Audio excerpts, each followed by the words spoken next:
Good morning, kiddos. Now, I'm a big thrifter, so I'm not going to judge the character in this story, but just remember, everything you buy does have its own backstory, okay? All right, with that being said, let's hit up our planks, about a minute and a half. Let's do it.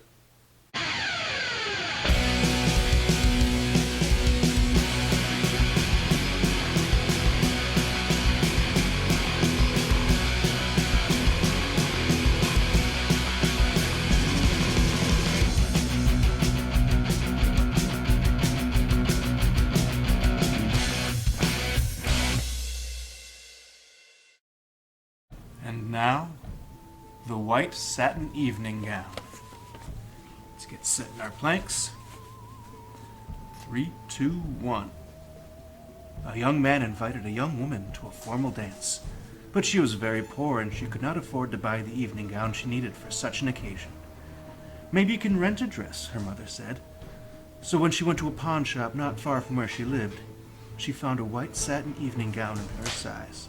She looked lovely in it, and she was able to rent it for very little. When she arrived at the dance with her friend, she was so attractive everyone wanted to meet her. She danced again and again and was having a wonderful time. But then she began to feel dizzy and faint, and she asked her friend to take her home. "I think I've danced too much," she said.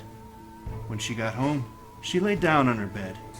The next morning, her mother found that her daughter had died.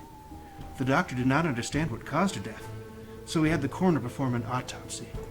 The coroner found that she had been poisoned by embalming fluid. It had stopped her blood from flowing. There were traces of fluid on her dress. He decided it had entered her skin when she perspired while dancing. The pawnbroker said he bought the dress from an undertaker's helper. It had been used in a funeral for another young woman, and the helper had stolen it just before she was buried. Very tragic.